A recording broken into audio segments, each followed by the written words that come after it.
안녕하십니까, 박수호입니다. 이번 방송에서는 푸틴 러시아 대통령이 소치에서 열린 발다이 클럽에서 가진 연설 내용을 전해드리겠습니다. 스카이뉴스 같은 영국 매체를 비롯해 세계 여러 주요 매체들이 이를 자세하게 다뤘습니다. 러시아의 우호적이든 비우호적이든 푸틴 대통령이 뭐라고 하는지는 그 자체로 들어볼 필요가 있기 때문입니다. 그의 연설 자체가 현재 진행형인 국제정책의 텍스트북입니다.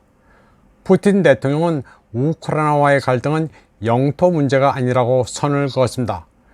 러시아는 이미 세계에서 가장 큰 국가이기 때문에 새로운 영토를 차지하려 하지 않는다고 말했습니다. 푸틴 대통령은 러시아가 시베리아 극동 개발을 위해 아직 할 일이 많다고도 지적했습니다. 그러면서 우크라이나 분쟁은 영토 갈등도 아니고 지정학적 균형 확립도 아니라고 말했습니다. 그는 문제가 훨씬 더 광범위하고 근본적이라면서 러시아는 새로운 세계 질서의 원칙에 대해 말하고 싶다고 했습니다. 푸틴 대통령은 모든 사람이 안전하다 느끼고 자신의 의견이 존중되는 것을 알 때만이 평화가 지속될 수 있다고 말했습니다. 그는 연설에서 러시아가 우크라이나 분쟁을 시작한 게 아니라 오히려 분쟁을 종식시키려 노력하고 있다고 말했습니다. 푸틴 대통령은 키예프에서 피 비린내 나는 쿠데타를 조직한 게 러시아가 아니며 나치식 인종 정서로 크림과 세바스토폴 주민들을 위협한 것 역시 러시아가 아니라고 말했습니다. 폭격과 폭격으로 돈바스를 복종시키려 한 것도 러시아가 아니라고 했습니다.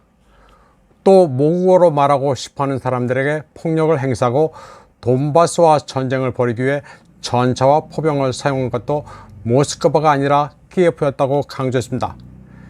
그는 지난해 러시아가 특수 군사작전을 발동하기 훨씬 오래전부터 돈바스에서는 민간인과 어린이들이 목숨을 잃었지만 서방 국가는 이에 관심을 기울이거나 그들을 위해 눈물을 흘리지도 않았다고 말했습니다. 그러면서 키예프 정권이 서방의 적극적이고 직접적인 지원을 받아 시작한 전쟁이 이제 10주년을 맞았다고 말했습니다. 푸틴 러시아 대통령은 또 집단 서방의 번영은 주로 전 세계 식민지 약탈에 기반한다고 말했습니다. 그는 서구 역사 전체가 끝없는 확장이었다면서 지금도 번영을 유지하기 위해 그러한 접근 방식을 추구하고 있다고 말했습니다. 또 세계에 대한 서구의 영향력은 거대한 군사, 금융 피라미드라면서 스스로를 지탱하기 위해서는 끊임없이 새로운 연료가 필요하다고 말했습니다.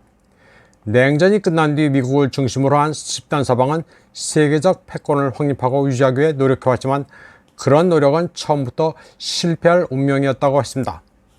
수세기에 걸쳐 축적된 서구의 힘은 엄청나지만 세상은 너무 복잡하고 다양해서 하나의 계획으로는 형성할 수 없다고 말했습니다. 그는 현재 진행 중인 글로벌 위기는 주로 집단 서방이 자만에 빠져 다른 국제 행위자들의 입장을 고려하거나 듣기조차 거부한 데 따른 결과라고 시작했습니다. 푸틴 대통령은 그러면서 러시아의 위대함은 주권, 그리고 기술, 금융, 경제 전반, 국방, 안보 분야의 자급자족에서 비롯된 것이라고 강조했습니다. 또 진정한 문명 국가는 외부 공격에 대응하고 다른 문명 공동체와 친밀하고 건설적인 관계를 구축하며 가장 중요한 것은 내부 안정과 조화를 유지할 수 있어야 한다고 설명했습니다.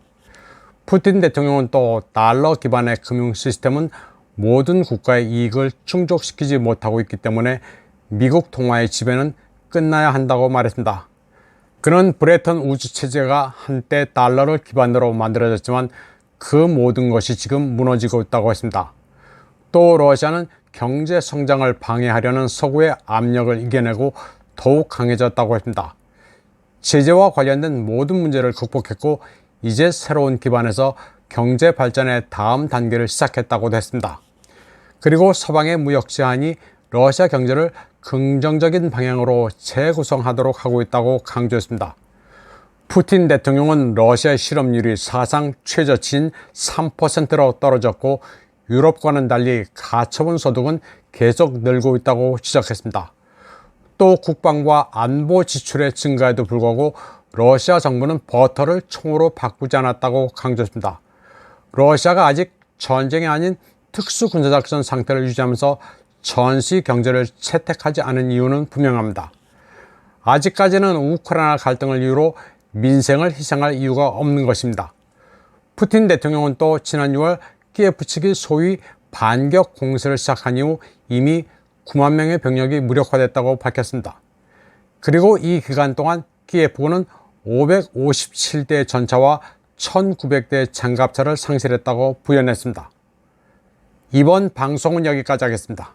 시청해주신 여러분 감사합니다.